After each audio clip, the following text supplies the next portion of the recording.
আসমান উঠিয়ে নিয়েছিলেন ওই দিনটাও ছিল মুহররমের 10 তারিখ। ঈসা নবী ওনার জামানায় ওই যারা ছিল ওনার কওমের লোকেরা যারা যা করতো তিনি বলে দিত কি করতো কোনো কিছু কিন্তু বাচ্চাদের মানে মা বাবা কোনো কিছু লুকিয়ে রাখতে পারতো না। ঈসা রুহুল্লাহ বলে দিত একদিন ঈসা রুহুল্লাহকে মারার জন্য যখন তারা সিদ্ধান্ত করলো তখনই আল্লাহ রাব্বুল আলামিন আল্লাহর প্রিয় নবীকে সেই আসমানে উঠিয়ে নিয়েছিলেন। ওই মানুষগুলোর হাত থেকে রক্ষা করেছিলেন, শত্রুর কবল থেকে ওনাকে বাঁচিয়েছিলেন। ওই দিনটা ছিল মুহররমের 10 তারিখ। সুবহানাল্লাহ সুবহানাল্লাহ। আপনারা আগে শুনেছেন মুহররমের 10 তারিখে তোমরা রোজা রাখো। কি করো? মুহররমের 10 তারিখে তোমরা রোজা রাখো। বনি ইসরাঈলের জন্য মুহররম মাসের 10 তারিখে একটা রোজা রাখা ফরজ ছিল। এই ফরজ রোজাটাই তাদের জন্য ফরজ ছিল। ওই রোজাটা কেন রাখতে তারা মুহররমের 10 তারিখে একটা রোজা কেন রাখতে? নবীজি মদিনাতুল মুনাওয়ারায় চলে গেলেন। ওখানে যাওয়ার পরে নবীজি দেখতে পাইলেন রোজা রাখতেছে। তোমরা রোজা রাখো কেন? রোজা রাখে এই কারণে ওই ফেরাউনের সাথে যুদ্ধ হয়েছিল। নীল নদীর উপর যখন মুসা কালিমুল্লাহর হাতের লাঠি যখন মেরেছিল 12টি রাস্তা তৈরি হয়েছিল। ওই রাস্তা দিয়ে লোহিত সাগর পার হয়ে গেল মুসা কালিমুল্লাহ। আর পিছনে আল্লাহ রাব্বুল আলামিন ফেরাউন আর তার দলকে লোহিত সাগরে ডুবিয়ে মেরেছিলেন। ওই দিনটা ছিল মুহররমের 10 তারিখ।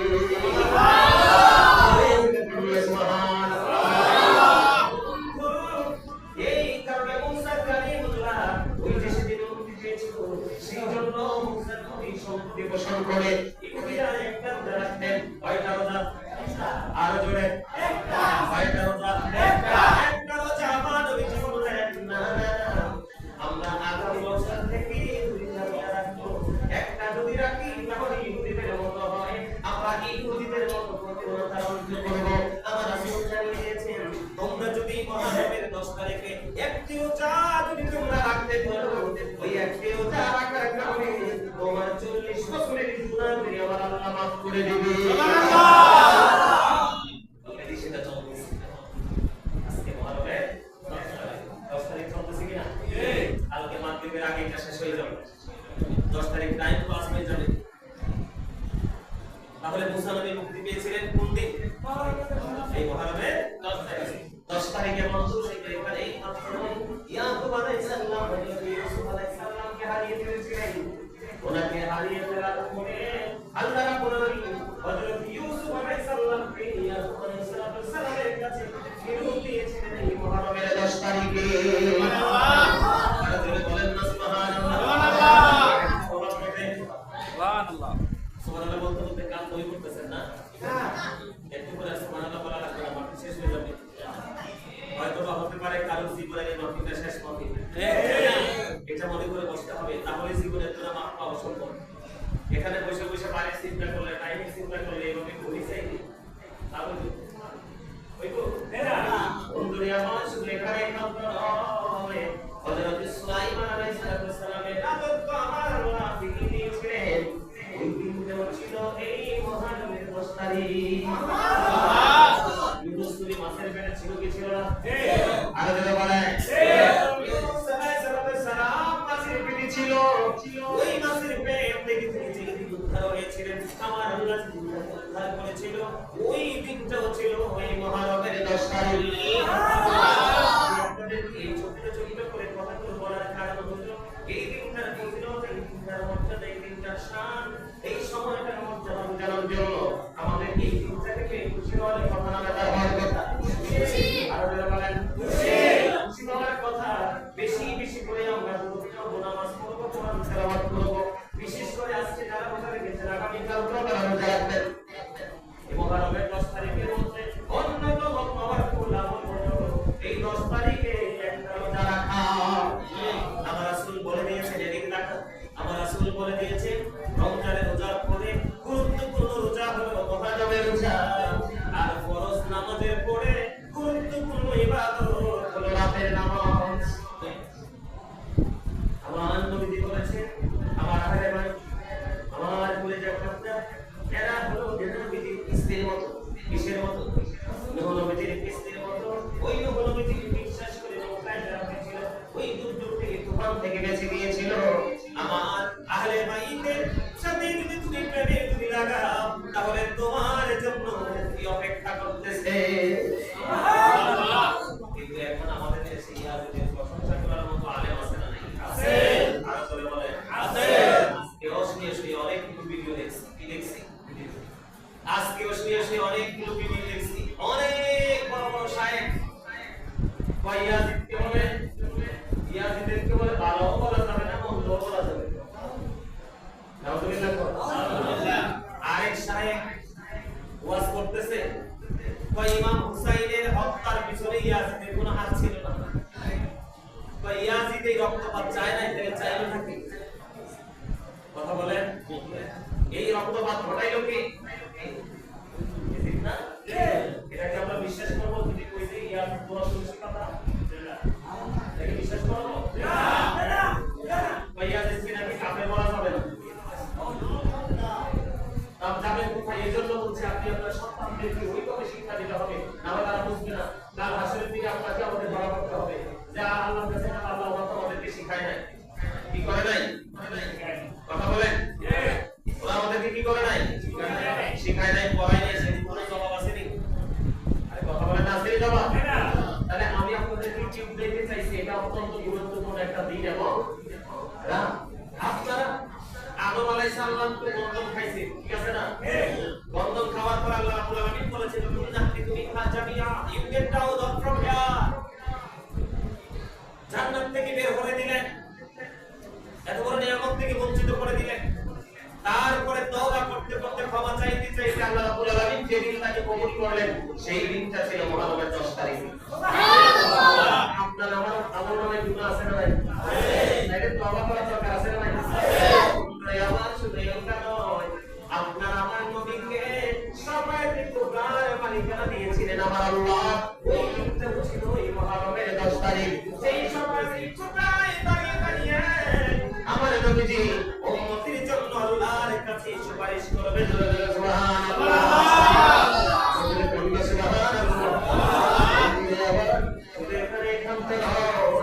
সত্যের পথে লড়াই করে কিসের পক্ষে সত্যের পক্ষে লড়াই করে মিথ্যার বিপক্ষে লড়াই করে ইমাম হুসাইন আস্তে আস্তে নিজের জীবনটাকে কুরবানি করে দিয়েছিল বন্ধু ওই দিনটাও ছিল এই মুহররমের 10 তারিখ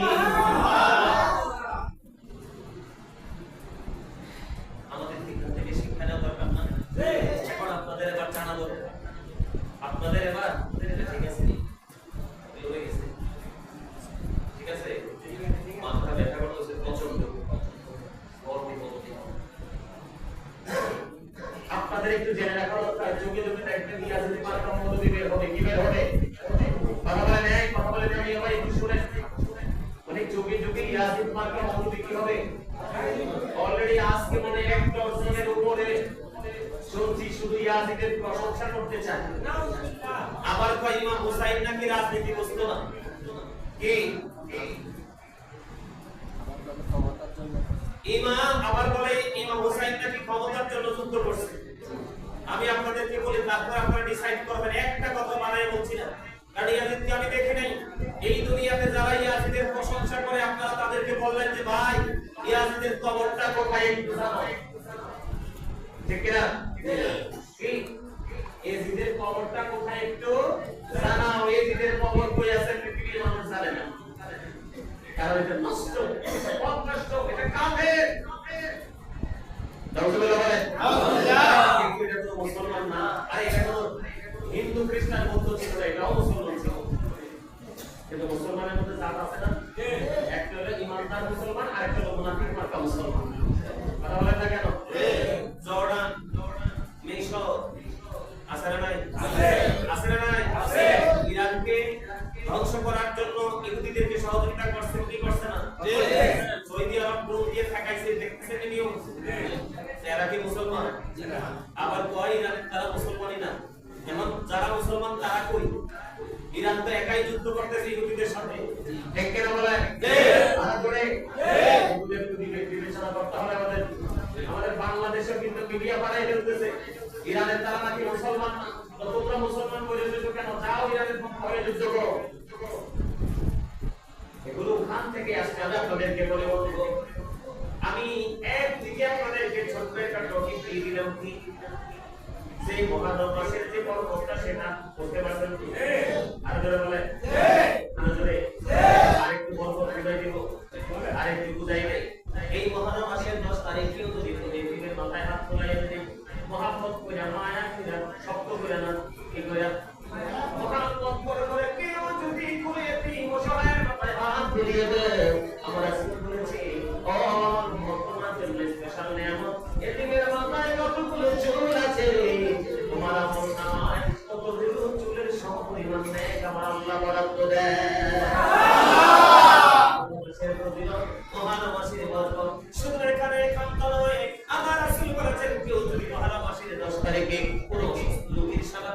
সমস্ত উম্মতে মুহাম্মাদীর রোগীর সেবার সওয়াব তার আমলনামায় ঢুকে যাবে।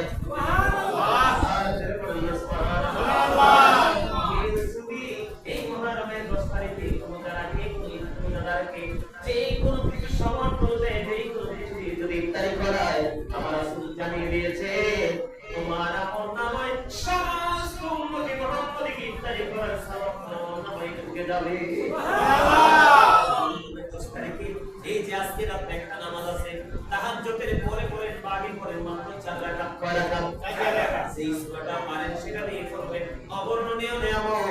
আগামী কালকে জোহরের নামাজের পরে জোহরের নামাজের পরে আসরের আগে আপনারা 4 রাকাত 8 রাকাত 12 রাকাত 2 রাকাত করে নামাজ পড়বে।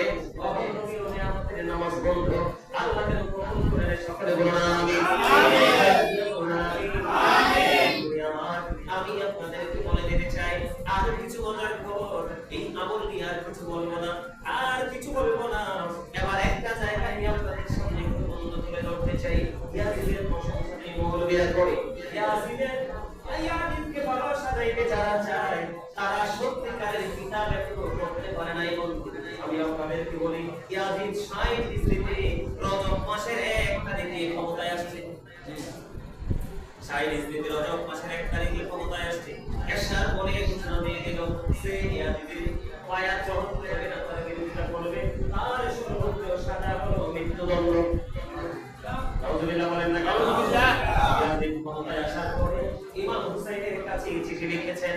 ইমাম হুসাইনকে যেন মদিনার গভর্নর চাপ দিয়ে যেন তার ইয়াজিদের পক্ষে যেন বায়াত গ্রহণ করায়।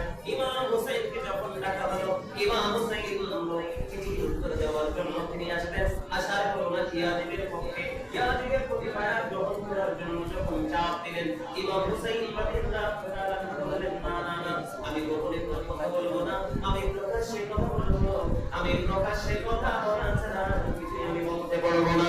এই কথা বলে ইমাম হুসাইন যখন বের হয়ে গেলেন তৎকালীন সময়ে যারা দুইজন উপস্থিত ছিলেন সাবেক এবং রানিং গভর্নর দুইজন ছিলেন। একজন ছিল ওয়ালিদ ইবনে উতবা, আরেকজন ছিলেন মারওয়ান ইবনে হাকাম। যখন বের হয়ে যাচ্ছিলেন মারওয়ান ইবনে হাকাম একটা ডাক দিয়ে বললেন, হে ওয়ালিদ বিন উতবা, তুমি যদি এখন হুসাইনকে ছেড়ে দাও আর তাকে তুমি হাতের নাগালে পাবে না, এখন যদি সে চলে যায় অনেক বড় যুদ্ধ বেঁধে যাবে, তাকে হত্যা করো। ওয়ালিদ বিন উতবা ডাক দিয়ে বললেন, আমার কাছে তুমি গোটা পৃথিবীর সব নিয়ামত আমাকে দিয়ে দাও হয়, এর বিনিময়ে যদি বলা হয় তবে যিনি পরিচয় টুকটাকে তুমি হত্যা করো, এটা আমার পক্ষে কখনোই সম্ভব না।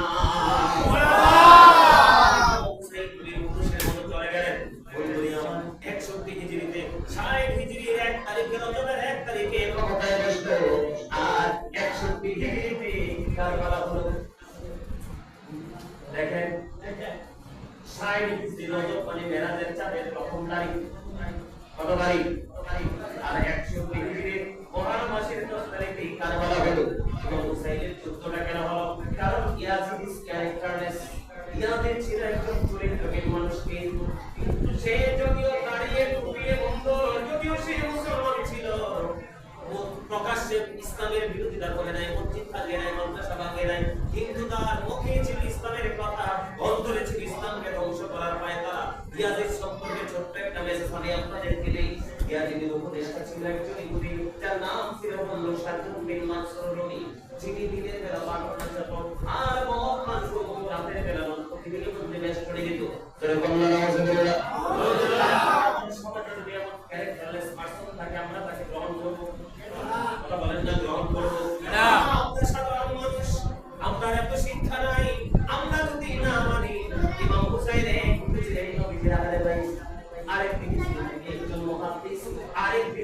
তিনি একজন দানবীর, আর একদিকে তিনি ছিলেন বন্ধু একটু বেশি আমদার, পায়ে হেঁটে জীবনে কমপক্ষে 25 বার হজ করেছেন। ভিক্ষুক যখন সাহায্যের জন্য আসতো 5 ব্যাগ অর্থ তাকে দিয়ে দিলেন। সুবহানাল্লাহ বলেন। ইমাম হুসাইন কি মানতে পারে?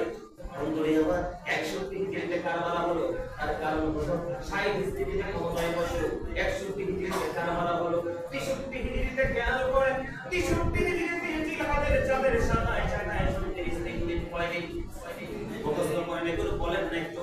জিলহজের 63 হিজরিতে জিলহজের চাঁদে 3 দিন 27 28 29 বন্ধুরে আমার মসজিদে নববীর মধ্যে আযান দিতে দেয় নাই। নাউযুবিল্লাহ বলেন। 3 দিন পর্যন্ত মসজিদে নববীতে আযান দিতে দেয় নাই, আমন্ত্রণ দিতে দেয় নাই। পুরো রাস্তা বলে বানিয়ে দিল, পুরো পবিত্র জায়গাটাকে অবহেলিত করে দিল।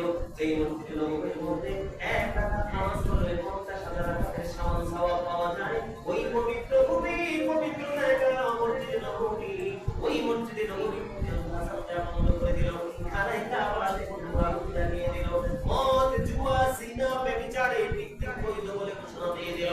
আমি আপনাদেরকে বলে দিতে চাই, যারা আপনাদেরকে সঙ্গীত জিয়াদের সামনে গাইতে চায়, তাদেরকে যেন সহজেই জবাব দিতে পারেন। বন্ধুরে আমার, শুধু তাই নয়, 1000-এর মতো আমার মা বোনেরা, ওই মদিনার পবিত্র নারীরা 1000-এরও বেশি, তারা হইয়া লোকে অবৈধ সন্তান প্রসব করেছে, যারা সন্তান প্রসব করেছে সেই কন্যা যারা বলেন এমন চরিত্রহীনের সাথে যুদ্ধ করার দরকার আছে না নাই? আছে। আপনি ছেড়ে দেওয়া যায়? বলেন না ছেড়ে দেওয়া যায়? ইয়াজি অবন্ধ শুনতে নয়, বিশ্বের পৃথিবীতে 700 সাহাবীকে হত্যা করেছে, মদিনার সাধারণ 10,000 জনগণকে হত্যা করেছে, মদ, জুয়া সব কিছুকে বন্ধ হইল বলে ঘোষণা দিয়ে দিয়েছে। এই ইয়াজিদের সাথে যুদ্ধ করার দরকার আছে না নাই? আছে। আপনারা বলেন আছে। ইমাম হুসাইনকে যুদ্ধ করে ভালো করে নাই? ভালো হয়েছে। ইমাম হুসাইনকে নিষ্ঠুরভাবে পৃথিবী থেকে বিদায় করে দিল, কিন্তু এখনো পর্যন্ত ইমাম হুসাইনের আদর্শকে মানতে পারে নাই। যুগে যুগে ইয়া হুসাইন ইয়া হুসাইন মানুষের জবানে ইয়াজিদের নাম পৃথিবীর কোথাও নাই, একমাত্র যখন বসবাসী তখন মানুষ বলে। কথা বলেন না কেন? ইয়াজিদের সাথে যুদ্ধ করেছে ইমাম হুসাইন বন্ধুদের মনোভাবে পুরান নদীর পানি বন্ধ করে দিয়েছে। বন্ধু, পুরান নদীর পানি বেঈমান পর্যন্ত বহন করে হিন্দু নবীর পরিচয় রক্ষার জন্য এই পুরান নদীর পানি বন্ধ করে দিল। আমি আমার মা বোনদেরকে রেখে রেখে বলছি গো, একটু খাটিয়ে জানালায় করে শোনো। আমার নবীজি বলেছেন, আমি তোমাদেরকে পছন্দ করে আমার দিন তোমাদেরকে দিয়ে গেলাম, এর বিনিময়ে আমি তোমাদের কাছে আর কিছু চাই না। আমি চাই তোমাদের কাছে আমার পরিবারের ভালোবাসা। পয়সা খরচ করতে হবে না, শুধু হৃদয় থেকে ইমাম হুসাইনকে ভালোবাসবো, হৃদয় রাজ্যে তার বসবাস বসতি তৈরি করবো, তাহলে আমরা দুনিয়া এবং আখিরাতে আমরা প্রাপ্ত হতে পারবো। বন্ধু, বিশ্বাস করে বলছি, ওই কারবালার যে মর্মান্তিক কথা আমি আপনাদেরকে একটুখানি শোনাই। কতদিন ছিল এই আজব কাহিনী বন্ধু। ইমাম হুসাইন ছিল সত্যের মধ্যে, কিসের মধ্যে? আর ইয়াজিদ ছিল মন্ত্রষ্টার মধ্যে। বন্ধু, অন্ধকার জগতের দিকে একটা করে সময় যখন চলে আসতো, কুফা থেকে বন্ধু যুদ্ধ করতে করতে বাগবি ঘটনা করতে চলতে একটা পর্যায়ে কুফা থেকে অনেক লম্বা ঘটনা আমি অল্প কিছু সময়ের মধ্যে ওয়াজ শেষ করে দিব, কারণ অনেক সময় হয়ে গেছে, 1 ঘন্টার মতো হয়ে গেছে। বন্ধুরি আমার 1 ঘন্টার উপরে হয়ে গেছে, একটুখানি শুরু করে দিয়ে শুনবেন। বন্ধুরি আমার কুফা থেকে 150 আসলো। আমি মর্মান্তিক জায়গাটা খালি একটুখানি বুঝাই। কুফা থেকে 150 আসলো ইমাম হুসাইনের পক্ষে বায়াত গ্রহণ করার জন্য। ইমাম হুসাইন রাদিয়াল্লাহু তাআলা এই চিঠি পাওয়ার পরে তিনি কি করলেন? এবার তিনি মুসলিম বিনাকিকে কুফায় পাঠিয়ে দিলেন। মুসলিম বিনাকি অল্প কিছু সময়ের মধ্যে হুসাইনের পক্ষে প্রায় 1000 মানুষকে বায়াত করিয়ে ফেলেছে।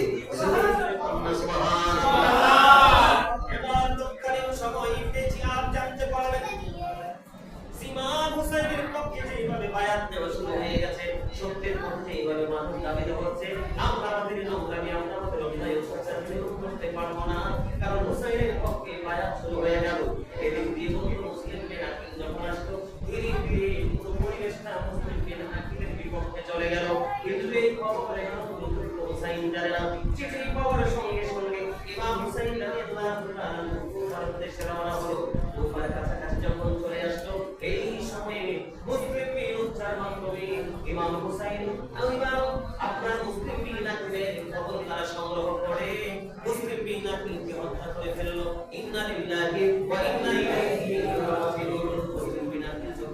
হয়ে গেল।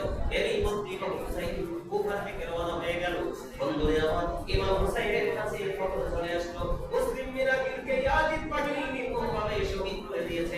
আপনি ফিরে যান, আপনি ফিরে যান। ইমাম হুসাইন একটা ডাক দিয়ে বললেন, না বললাম আমি আর ফিরবো না, আমি সত্যের পক্ষে লড়াই করে প্রয়োজনে শহীদ হয়ে যাব, তারপরে ওই তার কাছে আমি মাথা নত করব না। এবার ইমাম হুসাইন চলে আসলো, আস্তে আস্তে আস্তে আস্তে বন্ধু কুফার ময়দানে চলে আসলো। ইয়াজিদ বাহিনীর পক্ষ থেকে সবচেয়ে বেশি শক্তিশালী ঘোড়াটি ছিল, তার নাম হলো হুর। এবার হুর ইমাম হুসাইনকে ডাক দিয়ে বললেন, ও আলী মুখাম, আমি ইয়াজিদ বাহিনীর পক্ষ হয়ে আপনাকে কুফা পর্যন্ত নিয়ে এসেছি, এই নির্মম জায়গা পর্যন্ত আপনাকে নিয়ে এসেছি। এখন আমার মনে হয়েছে আমি বড় ভুল করেছি, বড় অন্যায় করেছি। আপনি হলেন একটা সিলের পরিচয় যোদ্ধা, আপনাকে আমি ইয়াজিদ বাহিনীর কবলে দিয়ে বড় করেছি। এই মুহূর্তে যদি আমি তওবা করি, আমার আল্লাহকে আমার তওবাটা কবুল করবে। দেখেন তার নসিবটা কত খুশনসিব। ইমাম হুসাইনের পক্ষে কথা বলে শেষ সময় সে তওবা করে জান্নাতি হয়ে গেল। অথচ ইয়াজিদ বাহিনীর পক্ষ হয়ে তাকে বলি নিয়ে আসবেন। এবার কি করব? বলতে লাগলেন। এবার ইমাম হুসাইন বললেন, যদি সত্যিকার অর্থে তওবা করো, আল্লাহ সে তোমার তওবা কবুল করে নেবে। সঙ্গে সঙ্গে এবার ইমাম হুসাইন বললেন, তুমি নেমে আসো। না না না, আমি নেমে আসবো না। কেন নেমে আসবে না? কারণ আমি তো আপনাকে শত্রুদের কবলে নিয়ে এসেছি। আমি আপনার পক্ষ হয়ে সবার আগে যুদ্ধ করে শহীদ হয়ে আমার লাশ আপনার কবলে যাবে। আমার সুস্থ দেহ হয়ে জোরে জোরে সুবহানাল্লাহ।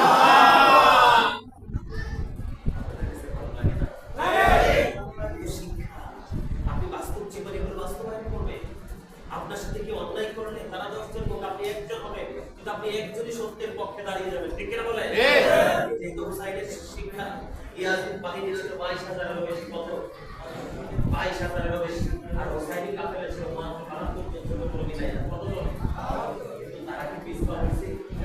এটা তো মুমিনের জন্য শিক্ষা। মুমিন জীবন থেকে তো অন্যায়ের কাছে আপোষ করবে না। এটাই তো শিক্ষা। কথা বলেন না কেন? আমরা তো এখান থেকে শিখবো ইসলামকে কিভাবে আবার পুনরায় প্রতিষ্ঠিত করা যায়। আমরা শিখতে দেখতে এখান থেকেই নিব, তাই কি না? হ্যাঁ, अपने हुसैन शुदैन मुर्दी आजिद है, इस्लाम चिल्ला होता है আর কারবালা की बात। এবার কি করলেন? তিনি একটার পর একটা শহীদ হয়ে বলল, নবীর হাতে পায়ে একটা সুন্দর হয়ে গেল। কি অনেক কথা কিন্তু এখানে বাকি আছে। মর্মান্তিক জায়গাটা শুনে একটুখানি শুনেন। ইয়াজিদ বাহিনীকে চিনার জন্য, ইমাম হুসাইনকে চিনার জন্য দুইটা রাস্তায় জানা দরকার। ঠিক কিনা বলেন? এবার কি করলেন? একটু যুদ্ধ শুরু হয়ে গেল। কারবালার ময়দানে একেবারে যুদ্ধের সন্নিকটে চলে আসলো। আসার পরে এবার কি করলেন? সর্বপ্রথম হুসাইনের মারিয়া বের হয়ে গেল। বাবা বাবা গো, আমাকে অনুমতি দাও, আমি যুদ্ধের ময়দানে যাই, আমি সত্যের পথের প্রতীক হয়ে যেতে চাই। এবার কি করলেন? চলে গেলেন। এবার চলে গেলেন যুদ্ধের ময়দানে যাওয়ার পরে এবার যুদ্ধ করতে করতে এবার যুদ্ধ ক্লান্ত হয়ে গেলেন। তুমি ছুটে আসবেন বাবার কাছে। বাবা বাবা গো, ও বাবা, একটুখানি পানি দাও না, আমি ওই ইয়াজিদ বাহিনীর উপর পুনরায় আমার আক্রমণ চালাবো, যুদ্ধ চালাবো। এবার ইমাম হুসাইন একটা ডাক দিয়ে বলেন, বাবা বাবা গো, আজকে পানি আমাদের জন্য বন্ধ। তুমি যেমন তৃষ্ণার্ত বাবা খাও, আমিও তো তেমন তৃষ্ণার্ত।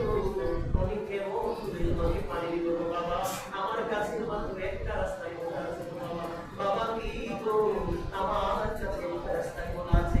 সেই রাস্তাটা হলো আমার যখন প্রয়োজন পানির তৃষ্ণা লাগলো, আমি আমার নানার কাছে, আল্লাহর প্রিয় নবী নবী আল্লাহর কাছে যখন যাই এবং আমাকে একটু পানি দাও না।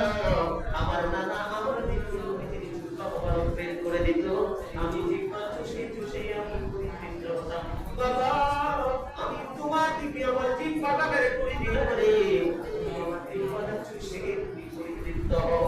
কিন্তু বন্ধু ছেড়ে যেমন তৃষ্ণার্ত, বাবা তো তেমন তৃষ্ণার্ত। বাবা পানি দিবি কোথা থেকে? এবার কি বলেন? আলিয়া বাবার জিহ্বা চুষতে চুষতে এবার জিহ্বা শেষ করে আবার তিনি যুদ্ধের ময়দানে চলে গেলেন।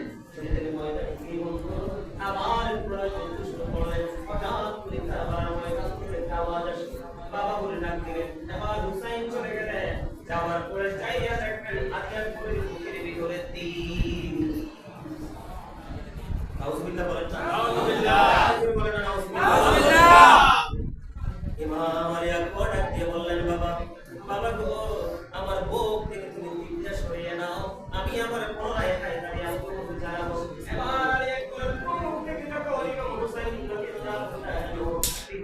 টান দিলেন, রক্তের বন্যা হয়ে গেল। এরই মধ্যে আলী আকবর শাহাদাত বরণ করলেন। ইন্না লিল্লাহি ওয়া ইন্না ইলাইহি রাজিউন। ইমাম হুসাইন কি করবে? সন্তানের লাশ বুকে জড়িয়ে ধরে নিজের কাঁধে উঠালেন, কাঁধে উঠিয়ে আবুর কাছে নিয়ে আসলেন। আবুর কাছে রেখে দিলেন। রেখে দেওয়ার পরে এবার হাসান রাদিয়াল্লাহু তাআলা পরিজাত টুকরার কাশিম রাদিয়াল্লাহু তাআলা বলে হয়ে আসলো, চাচা চাচা গো, অনুমতি দাও না, যুদ্ধের ময়দানে ওই সত্যের পক্ষে লড়াই করে পৌঁছাতে হতে চাই।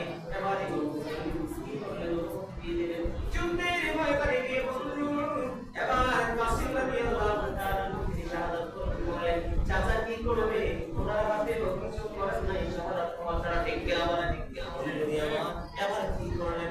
ওই ওনার লাশটা নিয়ে আবার আবুর কাছে রেখে দিলেন।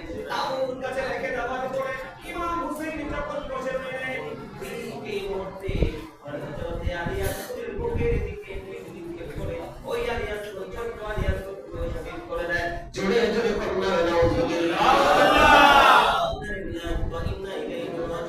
ধীরে ধীরে ধীরে বলল, আহলে বাইত দেখো যুদ্ধের খেলা শেষ হয়ে গেল। এবার সর্বশেষে একজন নবীর কলিজা কিন্তু ইমাম হুসাইন এবার যুদ্ধের ময়দানে যাবে, কিন্তু ইয়াজিদ বাহিনী তারা ওই পক্ষে হামলা করার জন্য ভয় পাচ্ছে।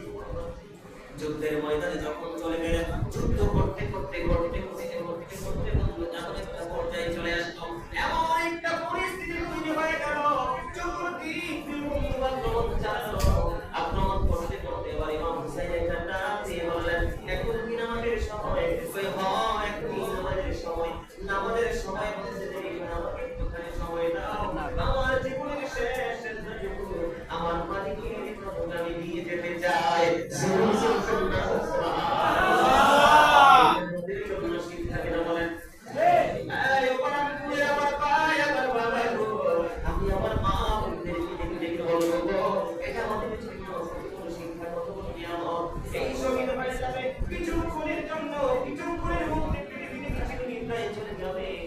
আমার মালিকের গরমে শেষটা ছাড়ে না, আর আমরা পৃথিবীর কাজের সাথে কখন না ছেড়ে দেই। ঠিক কিনা বলে?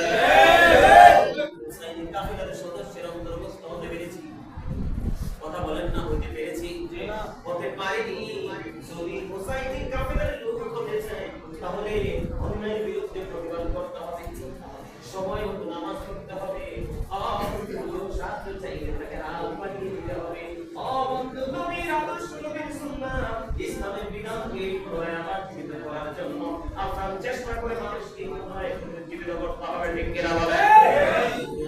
এবার কি করলেন? নামাজ যখন শেষ হয়ে গেল, নামাজটা শেষ হইতে দেরি, এবারে সুবহান এসে ইমাম হুসাইনের উপর বসলো। বসতে দেরি এবার ইমাম হুসাইন একটা ডাক দিয়ে বলল, শিবান তুমি জামাটা বলে দে, আমি একটুখানি দেখবো, আমি একটুখানি দেখবো। এবার শিবা কি করলেন? যখন ফিরে দেখা যায়, এবার ইমাম হুসাইন চাইয়া দেখি শিবানের বুকের মধ্যে সারা সন্তাসের চিহ্ন দেখা যায়। জোরে জোরে কন্যা নাউজুবিল্লাহ। আর নবীজি গায়েবের খবর জানে বললে অনেকেই কি হয়রান হয়। কথা বলেন না কেন? আমার নবীজি গায়েবের খবর জানে, এই কথা বললে অনেকেই বন্ধুরা হয়ে যায়। আমি তাদেরকে কেমন করে বুঝাবো? বন্ধু, এখানে বলো তুমি গায়েব শব্দটা কেন ঢুকালে? এটা এখানে আনার কারণ হলো ইমাম হুসাইন যখন শাহাদাত বরণ করবে, কি করবে? শাহাদাত বরণ করবে। শাহাদাত বরণ করার সময় সীমানের বুকের মধ্যে সাদা সাদা চিহ্ন দেখা যাবে।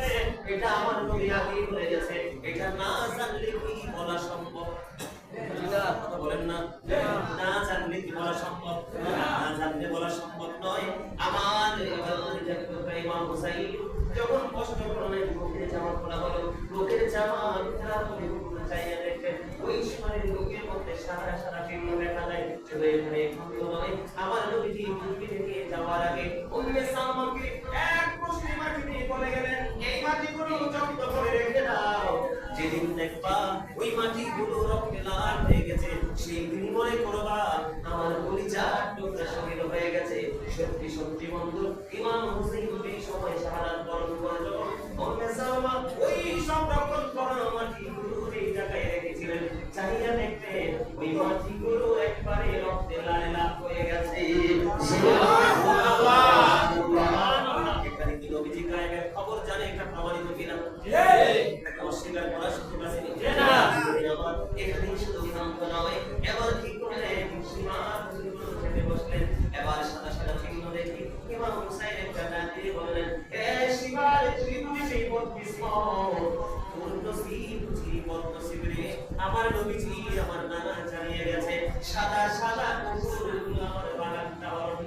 যাবে জোরে জোরে বলুন আউযুবিল্লাহ এবার ইমাম হুসাইন শাহাদাত বরণ করলো দেহ মুবারক একদিকে মাথা একদিকে ইয়াদিন মানে ইমাম হুসাইনকে শহীদ করে শুধু কান্দ নয় ওই মরভূমির ওই উত্তপ্ত সমুদ্রের মধ্যে বন্ধু দুলা বাড়িতে ঘোড়া বাড়াবাড়ির পবিত্র মাথাগুলো প্রজ্বলিত পরিগুলো করিয়াছেন জোরে জোরে বলেন না নাউযুবিল্লাহ এই কথাগুলো এই কিতাব আমি জীবনে কতবার পড়েছি বন্ধু দেখি বন্ধু কলিজাটা ছিঁড়ে যায় এই হুসাইন এমন একটা নাম এটা একটা নাম নয় বন্ধু এটা একটা ইতিহাস এটা শুধু নাম নয় এটা একটা কুল কিনারা এক মহাসমুদ্র বন্ধু ওই ইমাম হুসাইনকে নিয়ে লেখে বন্ধু লিখতে লিখতে গোটা পৃথিবীর গাছগুলো যদি আপনি গরম বানিয়ে ফেলেন গরম শেষ হয়ে যাবে হুসাইনকে নিয়ে লেখা আপনাদের শেষ হবে না যদি সমস্ত পৃথিবীর পানি কালি বানান কালি শেষ হয়ে যাবে লেখা শেষ হবে না কারণ এটা একটা আদর্শের নাম ঠিক কিনা বলা এটা কিসের নাম বন্ধু আমি আপনাদেরকে বলে দেই ইমাম হুসাইন সত্যি বলতে দেরি রে বন্ধু আকাশটা এমন হয়ে গেছিল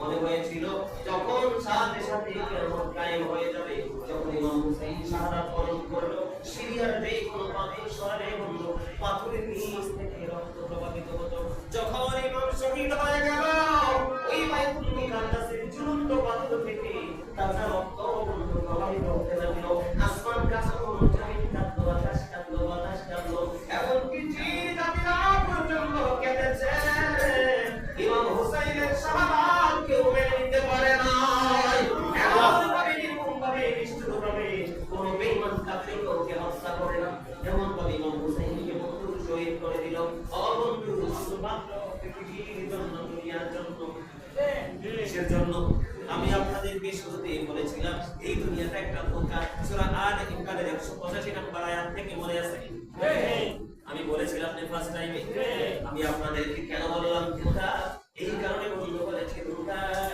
আপনি দেখে আমি আজ এই পৃথিবীর জন্য কত কষ্ট এই ইমাম হুসাইন যে আহলে বাইতকে ধ্বংস করে দিল আপনারা জানলে অবাক হবেন ইমাম হুসাইনের শাহাদাতের পরে ইয়াজিদ পৃথিবীর মুখে মাত্র 2 বছর 8 মাস মতান্তরে 3 বছর 8 মাস বেঁচে ছিল একটা মানুষের জীবনে 2 বছর তথা 3 বছর 8 মাস একটা সময় নি বলেন শুধু পৃথিবীর জন্য আজকে ইয়াজিদের কবর কোথায় কেউ জানে না ইয়াজিদের বলে কেউ পৃথিবীর মুখে নাম রাখে না কিন্তু নবীর কলিজার টুকরা হুসাইনের নাম বন্ধু পাড়ায় পাড়ায় ঘরে ঘরে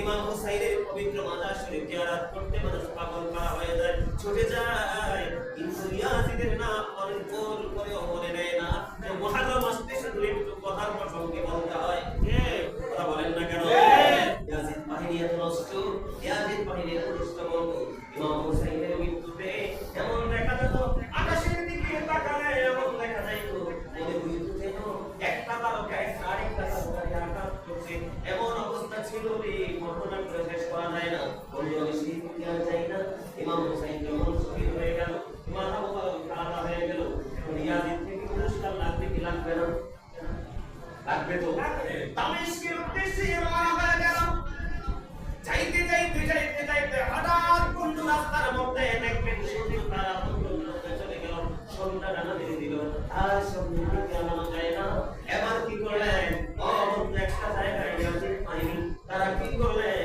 একটা জায়গায় তাবুতে অবস্থান করলেন পাশেই ছিলেন এক খ্রিস্টান পাদ্রীর বাসস্থান এই খ্রিস্টান পাদ্রী কি করলেন যখন জানতে পারলেন রাসূলের কলিজার টুকরা ইমাম হুসাইনের লাশ পবিত্র মাথা নিয়ে যাচ্ছে ইয়াজিদের কাছে পুরস্কারের জন্য তখন এই খ্রিস্টান পাদ্রী তিনি কি বললেন ওই আমি তোমাকে দৌড়ে ছুটে আসলেন ইয়াজিদ বাহিনীর কাছে এসে বললেন আমি তোমাদেরকে 10,000 দিরহাম দেব কত দিরহাম 10,000 দিরহাম দেব শুধু একটি রাতের জন্য ওই ইমাম হুসাইনের মাথাটা শুধু আমাকে দাও দেখে ইয়াজিদ বাহিনী পৃথিবীর কত লোক ছিল কত মানুষ ছিল সঙ্গে সঙ্গে একটা রাতের জন্য 10,000 দিরহামের বিনিময়ে কি করলেন ওই মাথাটা দিয়ে দিলেন এবার খ্রিস্টান পাদ্রী কি করলেন ওনার বাড়িতে নিয়ে ঘরে নিয়ে ওই পবিত্র নোহারি মাথাটাকে সুগন্ধযুক্ত পানি দিয়ে সুন্দর করে বন্ধ করিলেন গোয়াল করে সুগন্ধি লাগাইয়া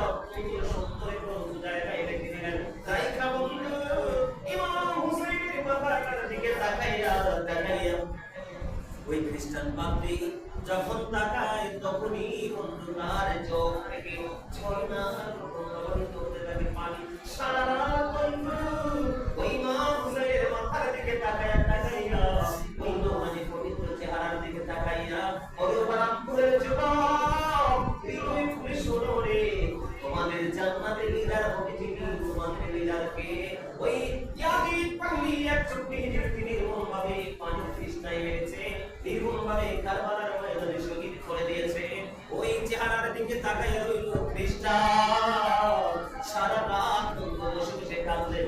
ওই খ্রিস্টান পাদ্রীর বর্ণনা এসেছে কিতাবের মধ্যে। ওই খ্রিস্টান পাদ্রী তিনি বললেন, আমি মাথাটাকে সুন্দর করে ধুয়ে নুরানি সুগন্ধি লাগাইয়া আমি ওই মাথার দিকে তাকায় রইলাম আর কাঁদতে থাকলাম। হঠাৎ করে আমার নজর গেল সাদা, একেবারে দবদবে সাদা নুরানি একটা পাখি যেন কোথা থেকে চলে আসলো, এসে ওই পবিত্র মাথাটাকে সারা রাত পরিশুদ্ধ করেছে।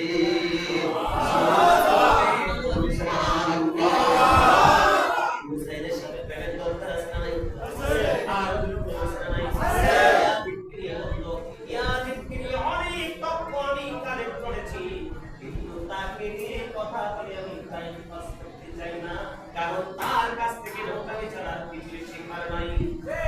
আমি আপনাদেরকে বলি, আপনারা সাবধান হবেন। আবার বলে দিই, আপনারা যারা মুরব্বী বাবা হয়েছে, যারা আপনাদের পরবর্তী প্রজন্ম আছে, আপনারা খেয়াল রাখবেন। মোবাইলের মাধ্যমে বিভিন্ন বড় বড় শায়েখরা ইয়াদেরকে সাজাইতে চায়, ইয়াদেরকে ভালো সাজাইতে চায়, ইয়াদেরকে হাফেজ বানাইতে চায়, ইয়াদেরকে আলেম বানাইতে চায়, ইয়াদেরকে তাবি পর্যন্ত বানাতে চায়। আপনাদেরকে সাবধান রাখতে হবে। ইয়াদেরকে কিন্তু পরিবার প্রশংসার দিন কারো দরবারে শুনেন, মনে রাখতে হবে এটাই আমাদের ইসলাম ও মুসলমানের বড় দুশমন।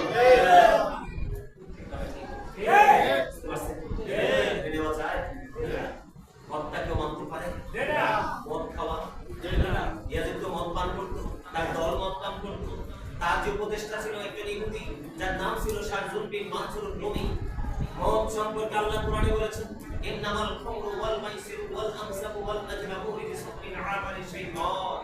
এখানে মদ সম্পর্কে আসছে কিনা? মদ বিনষ্ট শয়তানের কাজ, হারাম। হযরত আলী রাদিয়াল্লাহু তাআলা বলেছেন, কোন দরিয়ার মধ্যে যদি একটা ফোঁটা মদ পড়ে, এই মদ পড়ার পরে যদি দরিয়ার পানি শুকিয়ে যায়, ওই দরিয়াতে যদি ঘাস জন্ম হয়, আমি কোনোদিন এই দরিয়ার ঘাস আমি আমার পশুকে খাওয়াবো না। আলহামদুলিল্লাহ, আলহামদুলিল্লাহ। ভয়ঙ্কর মদ খেয়াল করছে। হযরত আলী আরো বলেছেন যে এই দরিয়ার উপর যদি বিশাল একটা মিনারা তৈরি করা হয়, ওই মিনারায় যদি আমাকে আযান দিতে বলে, আমি কোনোদিন ওই মিনারায় দাঁড়িয়ে আযান দেব না।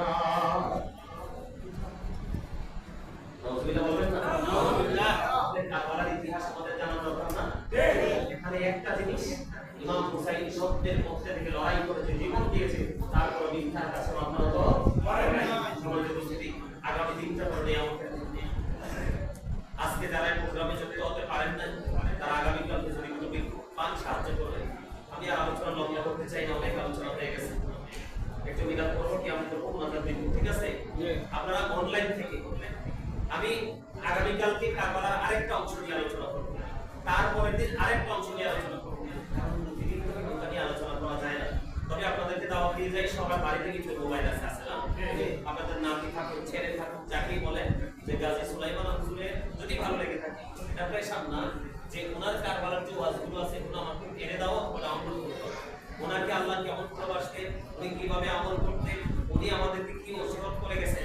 শুনেন, ইমাম হুসাইন এমন একটা আদর্শ, উনি যখন শহীদ হয়ে যাবে, মানে যুদ্ধ পরিপূর্ণভাবে শহীদ হয়ে যাচ্ছে, উনি ওনার সঙ্গীদেরকে সবাইকে বলেছেন, তোমরা সবাই সবার গন্তব্যে ফিরে যাও। কি করো? এটা কিন্তু বড় শিক্ষা। তোমরা কি করো? তোমরা সবাই সবার গন্তব্যে চলে যাও। ইয়াজিদের টার্গেট হলাম আমি, আমাকে যদি শহীদ করতে পারে ইয়াজিদের খায়েশ মিটে যাবে। তখন ইমাম হুসাইনের সঙ্গীরা দেখে দেখে বলল, আলী কোথাও তো আমরা কার আসলে দিন আপনাকে শত্রুর মুখে ছেড়ে দিয়ে, আপনাকে জালিমদের সামনে ছেড়ে দিয়ে শত্রুদের মুখে রেখে কেমন করে বাড়ি ফিরবো? কার আসলে দিন এই চেহারাটা কেমন করে নবীকে দেখাবো? আমরা জীবন দিয়ে দিব, তারপরেও আমরা আপনাকে একা রেখে পরে ফিরবো না। হুসাইনের পক্ষে আলেমের পক্ষে থাকবেন নাকি ইয়াজিদের পক্ষে আলেমের পক্ষে থাকবেন? কেন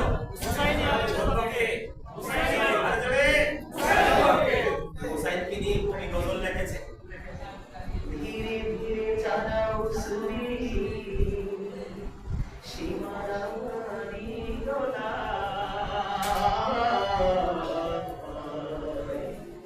জোনাকি তাও সন্ধে নাওনা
শুনতে দাও না রে আমায়।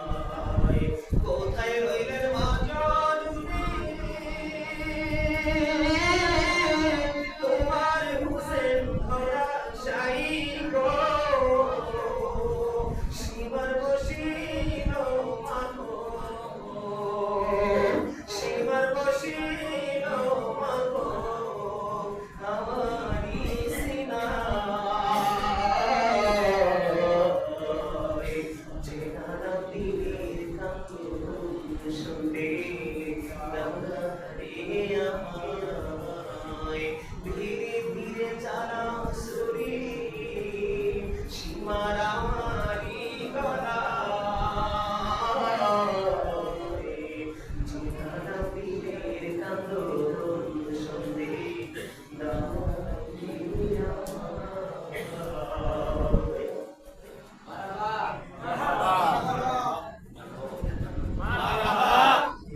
দাদা আপনাদের সময় ছিল না যে এগুলো গাইছে না, এখন বাকি গাওয়া হয় সব হারিয়ে যাচ্ছে।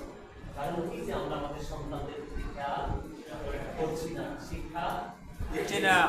এখন আমরা এই কথাগুলো বললে অনেকেই খুশি, ঠিক? কারণ আমার কদর তো সে বুঝে না। আজকে যখন আসলাম রিপুর ভাই আমাকে বললেন এই দুইটা গজলের পর আমাকে মনে করিয়ে দিন, এই দুইটা গজল থেকেই তো আমরা অনেক কিছু শিখতে পারি, তারপরে করতে পারি না। আরেকটা গজল, যেই গজল শুনবে এখনো মা বোনেরা কাঁদে। এখনকার ছেলেরা তো বুঝি না, কাঁদবি হৃদয় তো লাগতে পারে। বলেন চোখে সবটা সস্তা জিনিস না, কথা বলেন সস্তা জিনিস আপনারা সবাই শুনতে চাই বলো মেরে দশ তারিখে আইরে কি দোনো চাইলে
এতগুলো নিষ্ঠুর কাজ, এতগুলো নির্মমতা কোন মুমিন কি মেনে নিতে পারে?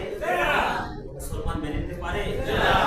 পারে না। আমরাও মেনে নিতে পারি না। যখন আমরা এই ইমাম হুসাইনের কথা কারবালার কথা মনে হয় আমাদের হৃদয় রক্ত করো ভাই, ঠিক কিনা বলেন? সম্মানিত উপস্থিতি, ইমাম হুসাইনের আদর্শ আমরা যেন একেবারে চিরস্থায়ী ভাবে আমাদের হৃদয়ে ধারণ করে রেখে বাস্তব জীবনকে বাস্তবায়ন করতে পারি। আল্লাহ যেন আমাদেরকে সেটা কাজ করে সম্মান করে। আমার কথায় যদি কেউ কষ্ট পেয়ে থাকেন আল্লাহ ক্ষমা করে দেবেন। যদি ভালো লেগে থাকে আল্লাহ কথাগুলোর উপর ভিত্তি করে আমল করার চেষ্টা করবেন। আমি একটু বিলাল করবো, একটু কি আমল করবেন? সবাই করবে? আপত্তি নাই তো? আমার আল্লাহ আল্লাহ আল্লাহু লা ইলাহা ইল্লাহু আল্লাহ আল্লাহ আল্লাহু লা ইলাহা ইল্লাহু দয়াময় চাইতে শুধু যেতে বলি না, দয়াময় চাইতে শুধু যেতে বলি না, জীবনের বোঝাই যত, জীবনের বোঝাই যত, সে তো বোঝে না। আল্লাহ আল্লাহ আল্লাহু লা ইলাহা ইল্লাহু আল্লাহ আল্লাহ আল্লাহু লা ইলাহা ইল্লাহু না জানি তো পাইবে নৌকা, না জানি সাঁতার, না জানি তো পাইবে নৌকা, না জানি সাঁতার, দয়া করে পার করিও জাহান্নাম মাঝার নবীজি। আল্লাহ আল্লাহ আল্লাহু লা ইলাহা ইল্লাহু আল্লাহ আল্লাহ আল্লাহু লা ইলাহা ইল্লাহু আপন নূর দিয়া আল্লাহ করিয়া সৃজন, আসে পরে কুরসির তরে তাকিরের গোপন নবীজি।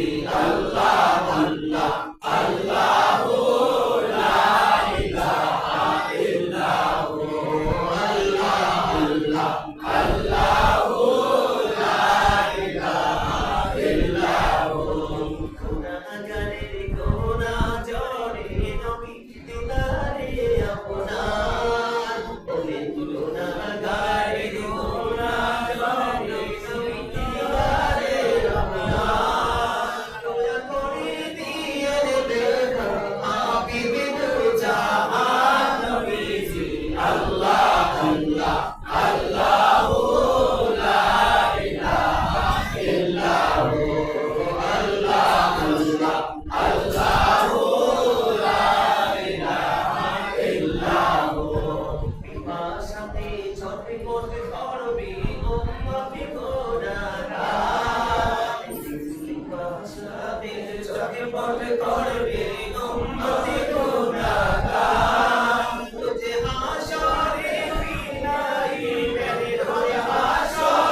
যেতে যদি পারতাম মদিনা শীতল হইত হইয়া কোন পথে যাব মদিনায় রাস্তা যে খুঁজিয়া পাই না ইয়া নবী সালাম আলাইকা ইয়া রাসূল সালাম আলাইকা ইয়া হাবিব সালাম আলাইকা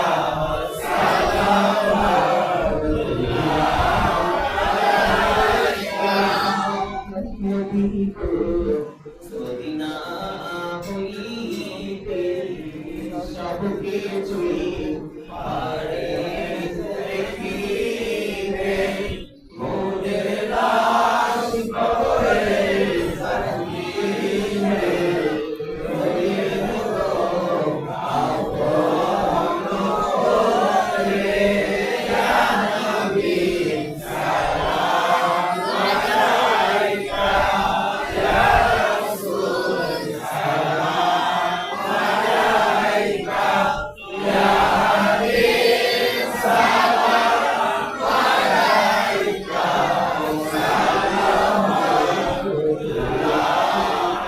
আলাইকা তুমি হো সাহিবি জবানি তো তুমি হো সাহিবি জবানি তোর তুমি হো সাহিবি মাকি তুমি হো সাহিবি মদারি ইয়া নবী সালাম আলাইকা ইয়া রাসূল সালাম আলাইকা ইয়া হাবিব সালাম আলাইকা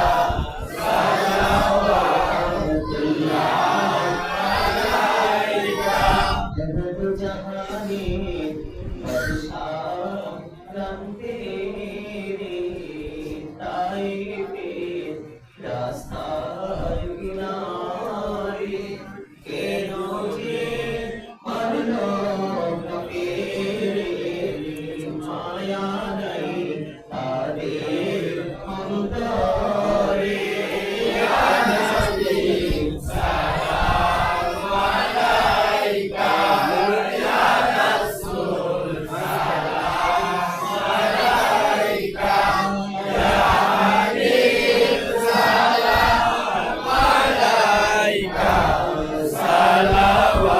সালাওয়াতুল্লাহ আলাইকা তুম पर लाखो सलाम तुम पर लाखो सलाम रसूले आरबी तुम पर लाखो सलाम तुम पर लाखो सलाम मुश्किल अजवारी तुम पर लाखो सलाम तुम पर लाखो सलाम या शफीअ المجنبين तुम पर लाखो सलाम तुम पर लाखो सलाम या रहमत लिलआलमीन तुम पर लाखो सलाम तुम पर लाखो सलाम या कुल औलिया तुम पर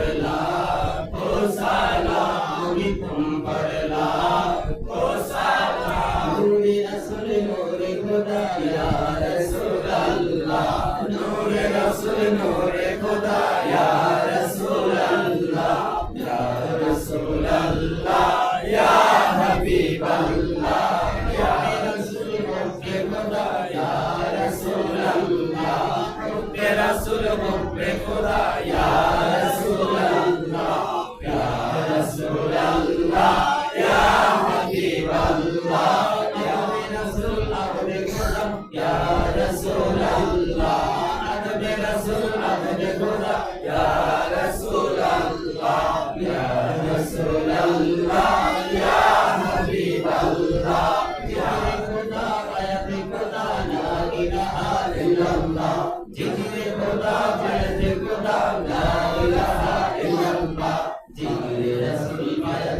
रसूल मोहम्मद रसूलुल्लाह जिक्र रसूल बात रसूल मोहम्मद रसूलुल्लाह या रसूलल्लाह या हबीबल्लाह या रसूलल्लाह या हबीबल्लाह मुस्तफा जाने रहमान बेला को सलाम सुने बज में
लाखों सलाम या पाके पंजातन लाखों सलाम या पाके पंजातन लाखों सलाम करबला कुर्बानी शरण करो नानी করে সকলে নামাজ পড়ো করবলা কুরবানি শরণ করো নানি করে সকলে নামাজ পড়ো ইয়া হুসাইন শাহ হুসাইন লাখো সালাম ইয়া হুসাইন শাহ হুসাইন লাখো সালাম ইয়া হুসাইন শাহ হুসাইন লাখো সালাম ইয়া হুসাইন শাহ হুসাইন লাখো সালাম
কি এক জিনিস? আজকে আপনাদের যে আওয়াজ ছিল, আপনাদের যে দৃষ্টিভঙ্গি ছিল, আপনাদের যে বডি ল্যাঙ্গুয়েজ ছিল, আপনাদের যে এক্সপেরিয়েন্স ছিল, সবকিছু মিলিয়ে এটা পরিপূর্ণ একটা জান্নাতের বাগান ছিল। আপনাদেরকে খুশি করার জন্য বলছি, সত্যিকার অর্থে বলছি, আল্লাহ সাক্ষী ফেরেশতারা দেখতেছে, জান্নাতের রহমতের ফেরেশতারা কিন্তু পুরো জান্নাতের বাগান ঘেরাও করে রেখেছে। আপনাকে আমাকে বললেন জান্নাতে চলে আসছে, আমাদের কিন্তু সেই দিকে একদিন ফেরেশতা নাই, আমি বললাম পাঁচটা বেজে যাই হোক, আমরা আজকে অত্যন্ত প্রেমময়ভাবে এই গুরুত্বপূর্ণ সময়টাকে আমরা কি করতে পেরেছি, কাছে লাগাইতে পেরেছি। ঠিক জীবনে যতদিন বেঁচে থাকবেন একটা কাজ করবেন। কয়টা কাজ? আমার এখানে অনেক ছেলেই আছে, এই ছেলেটা এদিকে রাখা, এই যে ছেলেটা, এই যে ছেলেটা আপনারা কল্পনা করতে পারবেন না তার আলোচনার মধ্যে যে কি পরিমাণ মনোযোগ ছিল। আমার প্রত্যেকটা দুরুদের কাসিদা সে তার জবান মেরে বের করার চেষ্টা করেছে। কি বলছে বুঝতে পারছেন? অত্যন্ত মনোযোগ সহকারে সে আমার বক্তব্য শোনাচ্ছে। মনে রাখবেন, আজকে শুনবে, কালকে শুনবে, পরশু শুনবে, শুনতে শুনতে শুনতে শুনতে কিন্তু একদিনে কিন্তু সে নিজেই কিন্তু কি হয়ে যাবে, মানুষকে উপদেশ দেওয়ার মতো সে মানুষই কিন্তু তার মধ্যে আল্লাহ তৈরি করে এইটুকু পরিবেশগুলোতে আপনাদের যে সমাজে ছেলে, বিশেষ করে ইয়াং ছেলেদেরকে আপনারা উৎসাহিত করবেন। আপনারা একটা কাজ করতে পারেন, কিন্তু আপনারা ছেলেদেরকে নামাই দেবেন, পিছনে আপনারা থাকবেন।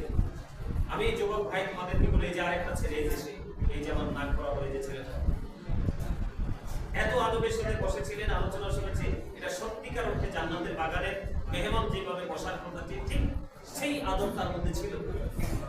আমি আপনাদেরকে বলি, যুবক ভাই তোমাদেরকে বলি, তোমরা আমার কথাটা শোনো, এই মুরব্বী মানুষগুলো মারা গেলে তোমাদের কাছে রহমতটা হয়ে যাবে সোনার হরিণ। সারাদিন কান্নাকাটি করলেও তোমরা রহমত খুঁজে পাবে না। তার কারণ কি জানো? তাদের এখনো পর্যন্ত খেয়াল আল্লাহ রাসূলের দিকে, তোমাদের খেয়াল হচ্ছে পৃথিবীর মডার্ন পরিবেশের দিকে। মানুষ বেঁচে থাকলেই কিন্তু বাঁচা বলে না, সত্যিকারের শিক্ষা নিয়ে বেঁচে থাকার নাম হলো বাঁচা। আমি তোমাদেরকে বলে গেলাম আজকে, আমার এই কথাটা হয়তো তোমাদের কাছে একটু খারাপ লাগতে পারে, কিন্তু একটা সময় তোমরা অনুভব করতে পারবে, তোমরা এটা ফিল করতে পারবে যে গাজী সুলাইমান হুজুর, আমি বেঁচে থাকি বা মরে থাকি, বিপদে পড়লে কিন্তু আমার এই কথাগুলো তোমাদের মনে পড়বে, তোমরা মনে রেখো। এই যুগে ফিউজ খাবারের চেয়ে অভাব, তার চাইতে বেশি অভাব হক্কানি আলেমের। মনে রাখবেন, আমি যুবক ভাই, আমি তোমাদেরকে বলি, মিষ্টি মিষ্টি কথা শুনলেই হবে না। আমার নবীজি বলে গেছেন, কিয়ামতের আগে আলেমরা হবে পৃথিবীর জন্য সবচেয়ে বড় বিষয়। এটা মনে রেখো, হাদিস শরীফ। পৃথিবীর বুকে কিয়ামতের আগে কোন মেয়েতুর, মুসিক, কামার, কুমার, তাঁতি, ছেলে, আমি কিন্তু তাদেরকে ছোট করে বলছি না, মানে তাদের প্রফেশনটাকে মেইন করে কথাটা বলেছি। আমরা ছোট বড় জাত বোঝানোর জন্য আমরা তো এইভাবেই কম্পেয়ার করি, তাই না? ওই মানুষগুলোর চাইতেও নিকৃষ্ট হবে পৃথিবীর আলেমরা। আলেমদের কারণে পৃথিবীতে আল্লাহর গজব নেমে আসবে ঘন ঘন। এটা তোমাদেরকে মনে রাখতে হবে। সেই আলেম সকালে ইমান থাকবে, বিকালে টাকার জন্য, অর্থের জন্য, সুবিধার জন্য ইমান বিক্রি করে দিবে। তাদের শিক্ষার পরিধি থাকবে একবারে সীমিত, শিক্ষার যে যথাযথ আলো তাদের মধ্যে থাকবে না। এই জন্য নবীজি বলেছেন, আমার কথা শোনো, এই জন্য নবীজি বলেছেন, তোমরা তোমাদের জীবন সঙ্গী হিসাবে যোগ্য দক্ষ একজন আলেম খুঁজে নাও, তাহলে তোমাদেরকে অপবাদ নামক, যন্ত্রণা নামক এই অভিশাপ তোমাদেরকে কি করতে হবে না, পোহাতে হবে না। মনে রাখতে হবে, যদি হক্কানি কোনো আলেমের সাথে প্রেমের যদি লাগাইতে পারো, আল্লাহ রাব্বুল আলামিন বলে দিয়েছে কোরআন থেকে প্রমাণিত। আল্লাহ বলেছেন, join with my dear people, come to my paradise. আল্লাহ রাব্বুল আলামিন বলেছেন, ফাদখুলি ফি ইবাদি ওয়াদখুলি জান্নাতি। আল্লাহ বলেছেন, আমার প্রিয় লোকগুলোর সাথে তোমরা যুক্ত হও আর তাদের সাথেই আমার জান্নাতে চলে আসো। সুবহানাল্লাহ। এখন কিন্তু হক্কানি আলেমকে পাইতে হলে কিন্তু আপনার তার বাড়ি যেতে হবে না, মোবাইলতেই যথেষ্ট। ঠিক। আপনি আপনার জীবনে আলেম খুঁজবেন যার মধ্যে দেখবেন আহলে বাইতের প্রতি, মানে নবীর পরিবার, মা ফাতেমা, আলী, হাসান, হুসাইন, তাদের প্রতি দেখবেন যথাযথ মর্যাদা দিয়ে কথা বলে, নবীজির সম্পর্কে সর্বোচ্চ মর্যাদা দিয়ে কথা বলে, নবীজির দোষ ত্রুটি যারা বলবে এরা কখনোই হক্কানি নয়, এরা কুফরি করে ফেলেছে। ওই সমস্ত আলেম খুঁজে খুঁজে তাদের সাথে প্রেমের গুলি লাগাবেন, তাহলে দুনিয়াও আখিরাত দুইটাই নিয়ামত হয়ে যাবে। সম্মানিত উপস্থিতি, অনেক লম্বা সময় ধরে কথা বলেছি। যদি আবার কখনো আবার দেখা হয় নতুন কোনো বিষয় নিয়ে কথা বলবো, আজকের মতো বিদায় নিতে চাই। আমি যে কথা বলেছি আপনারা যদি কষ্ট পেয়ে থাকেন আল্লাহর রাস্তায় ক্ষমা করে দেবেন। যদি ভালো লাগে তাহলে আমার কথা বৃদ্ধি করে আমল করবেন। আল্লাহ যেন আমাদের সবাইকে আল্লাহর হাবিব হাবিবুল্লাহ এবং হাবিবুল্লাহর যে আহলে বাইত ইমাম হাসান হুসাইন সহ নবীর আহলে বাইতের অন্তর্ভুক্ত করে পৃথিবীর পথ চলা থেকে, যেদিন পৃথিবীর পথ চলা থেমে যাবে, যেদিন ঘন্টা বেজে যাবে, উপায়ের জন্য প্রস্তুতি নিতে হবে, সেদিনের জন্য আমরা আমাদের হৃদয়ে তাদের ভালোবাসা নিয়ে আমরা যেন উপায়ের পথযাত্রী হতে পারি। আল্লাহ যেন আমাদেরকে সে তৌফিক দান করে। সকলে বলে আমিন। প্রত্যেকটা বাবা মা আপনার সন্তানকে দুনিয়া শিক্ষার পাশাপাশি সেই ইসলামী শিক্ষা আপনি শিক্ষিত করতে হবে, তাহলেই আপনি সমাজ থেকে নোংরামি দূর করা সম্ভব। অন্যথায় কখনোই সমাজ থেকে আপনার এই নোংরামি দূর করা সম্ভব না। যেন আমাদেরকে সে তৌফিক দান করে। সকলে বলে আমিন। সকলে পার্সোনাল ভাবে শরীর 3% ইখলাস শরীর 2% শরীর।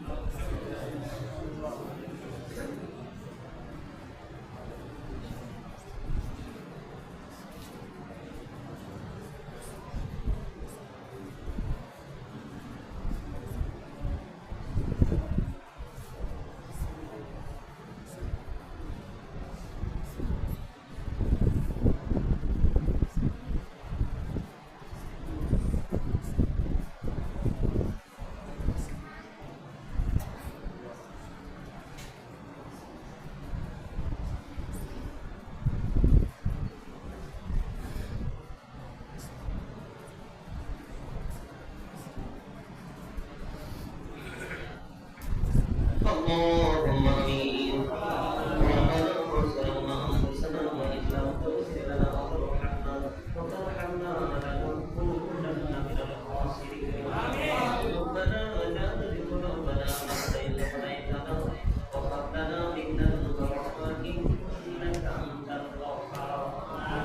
الذي تتبعها وخير يخرج ويرجع الناشئين والجفاف تريه من الخير. إلهي حكيمني فاتما بمرضي كلنا اللهم ارزقنا جنة النبي. اللهم ارزقنا شفاعة النبي يا رب العالمين. আমি ওদাম তোমার একজন গোলাম। আল্লাহ এবার আমাদের জমিনে কেন্দ্রীয় মসজিদে বসেছি। আমরা সেই সারের নামাজের কিছুক্ষণ পর থেকে শুরু করে পর্যন্ত উলামায়ে কেরামদেরকে নিয়ে, মুফাজ্জির কেরামদেরকে নিয়ে, আমার নারী মুফতি বাবাদেরকে নিয়ে আল্লাহ আমি এখানে এসে পেয়েছি তোমার হাবিবের প্রেমিক কিছু যুবক ভাই। আল্লাহ যুবক ভাইদেরকে নিয়ে, ছোট ছোট মাসুম বাচ্চাদেরকে নিয়ে, ইয়া রাব্বুল আলামিন এই মসজিদের কমিটির লোকদেরকে নিয়ে, ইয়া রাব্বুল আলামিন পর্দার অন্তরালে আমার মা বোনদেরকে নিয়ে, আমার সাথে যারা এসেছে আমার সকল সঙ্গীদেরকে নিয়ে আল্লাহ তোমার সাথী দরবারে নামাজ পড়েছি। মেহেরবানি করে আমাদের হাতগুলি কবুল মঞ্জুর করে নাও। আমিন।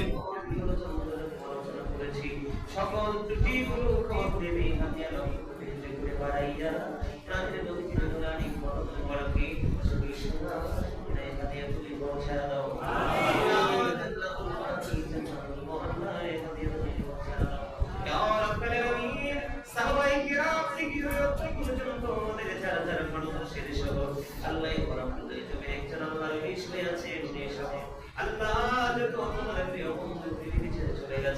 আল্লাহ প্রত্যেকের তুমি পৌঁছায় দাও।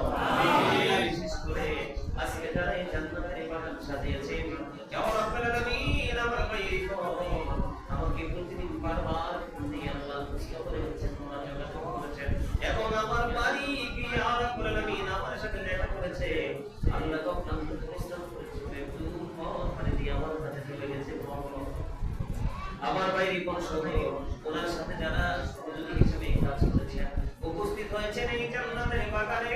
আল্লাহ শহদাই কারবালাকে স্মরণ করে, আল্লাহ নবীর আহলে বাইতের আত্মত্যাগকে স্মরণ করে আজকে যারা জান্নাতের বাগানে উপস্থিত হয়েছেন আমার মা বোনেরা সহ আল্লাহ তাদের আপন স্বজন যারা কবরে আছে এবং আল্লাহ মসজিদের পাশে বিশাল গোরস্থান, পুরের জমিনে যত গোরস্থান, ইয়া রাব্বুল আলামিন গোটা পৃথিবীর জমিনে যত মুসলমান কবরে শহীদ হয়েছে আল্লাহ আজকে সারা দিনে আমার অনেক ভক্তরা বিভিন্ন জায়গা থেকে হাদিয়া পাঠিয়েছে আল্লাহ, গতকালকে আমাদের পাঠিয়েছেন, তার আগের দিন আমাদের পাঠিয়েছেন আল্লাহ গো। ভক্তগুলো পাগল করা হয়, দেশ বিদেশ থেকে হাদিয়া তহফা পাঠিয়েছে, দোয়া চেয়েছে আল্লাহ গো। যারা আজকে দোয়ার প্রার্থী হয়েছে তাদের আপন স্বজন সহ যারা পৃথিবীর যে প্রান্তে শায়িত আছে যারা পরিমাণ ইমান নিয়ে তাদের প্রত্যেকের বরকত পরিপূর্ণ হাদিয়া তুমি পৌঁছায় দাও। আমার প্রিয় ভক্ত আমেরিকার জমিন থেকে, লন্ডনের জমিন থেকে, ইতালির জমিন থেকে, বাংলাদেশের বিভিন্ন জেলা থেকে অসংখ্য প্রিয় বন্ধু আছে আল্লাহ, আয়া রব্বুল আলামিন মেহেরবানি করে তাদের আপন স্বজনের কবরে হাদিয়া তুমি পৌঁছায় দাও। সকল সম্মান নবীর দিদার নসিব করিয়ে দাও, তাদের কবর থেকে তাদের নবীর রওজা মুবারকের সাথে সুন্দর একটা যোগাযোগের ব্যবস্থা তুমি করিয়ে দাও আল্লাহ। তাদের জীবন দশায় যত পালন করেছে সকল পালন ক্ষমা করে দিই রব্বুল আলামিন। তাদেরকে তোমার প্রিয় বান্দাদের অন্তর্ভুক্ত করে তাদের কবরগুলোকে জান্নাতের টুকরা করে দাও ইয়া রব্বুল আলামিন। মেহেরবানি করে ইয়া পরওয়ারদিগার, ইয়া রব্বুল আলামিন আমার পাখির নবীজির পরিবার আমাদের ইবলিস সম্মানী এবং হাসান রাদিয়াল্লাহু তাআলা হুসাইন রাদিয়াল্লাহু তাআলা ওনার সঙ্গে যারা আল্লাহ আমাদের জন্য জীবন দিল তাদের প্রত্যেকের বরকতময় করবে হাদিয়া তুমি পৌঁছায় দাও আমিন। আমার সঙ্গে যারা স্ত্রীর আয়োজন করলো, মাফের আয়োজন করলো, তারা সকল যারা হাত তুলেছে সকল জীবনের গুনাহ তুমি মাফ করে দাও আমিন। সকলের হায়াতের মধ্যে বরকত দিয়ে দাও আল্লাহ গো। যার মনে যত আশা বাসনা তুমি পুরা করে দাও। কবরে যারা আছে ঋণী যারা আছে তুমি দান করে দাও আল্লাহ। যারা বিদেশ যেতে চাই যাওয়ার ব্যবস্থা করে দাও আল্লাহ। যারা চাকরি করতে চাই চাকরির ব্যবস্থা করে দাও। এইচএসসি পরীক্ষা যারা দিচ্ছে তাদের পরীক্ষায় এবার রেজাল্টগুলো তুমি দিয়ে দাও ইয়া রাব্বুল আলামিন। তুমি তোমার রহমতের নজরে তাকিয়ে দেখো আল্লাহ, তোমার এই প্রিয় বান্দাগুলো আজকে আরামের মুখে ছেড়ে দিয়ে আল্লাহ বৃষ্টি যখন আসে গরমের দিনে আল্লাহ খুব মনোমুগ্ধ মনে হয়। আজকে বৃষ্টি সারাদিন অত্যন্ত সুন্দর পরিবেশ করবে, তোমার বাগানগুলো ঘুমায়নি আল্লাহ। তোমার ঘর জান্নাতের বাগানে শূন্য দুইটা হাত তুলে বসে আছে গো আল্লাহ। আল্লাহ গো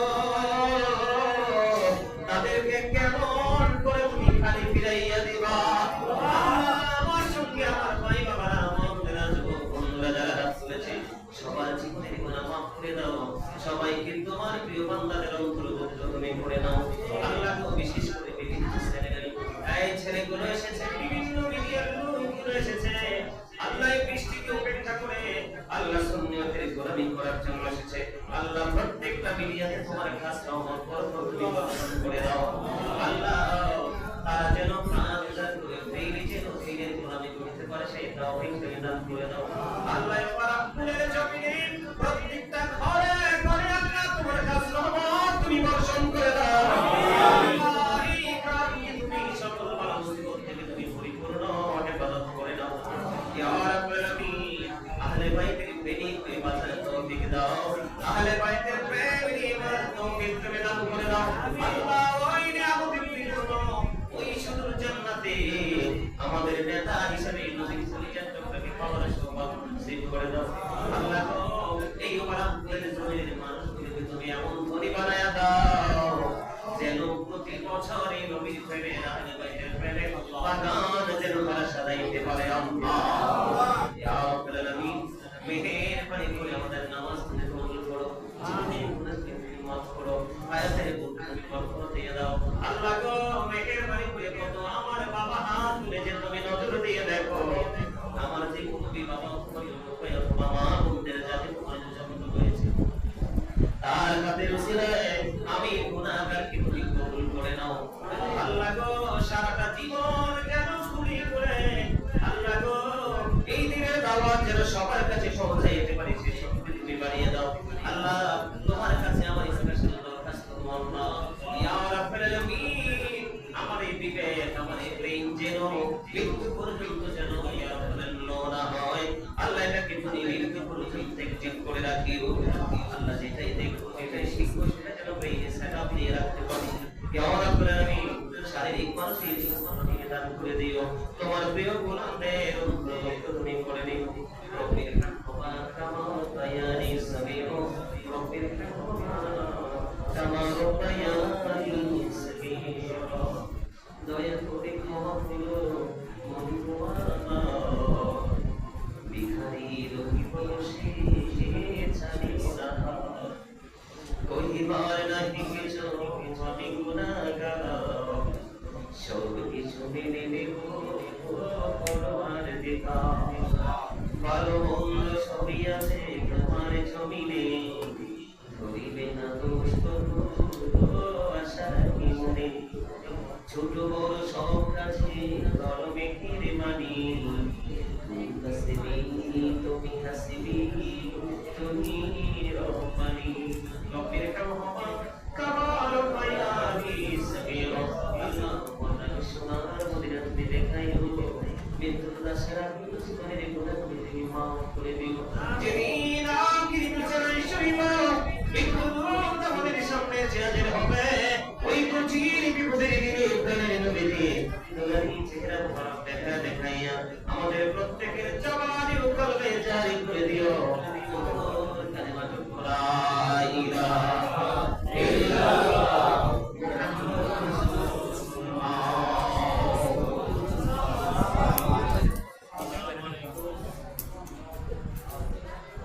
সবাই একটু বসে লাঞ্চ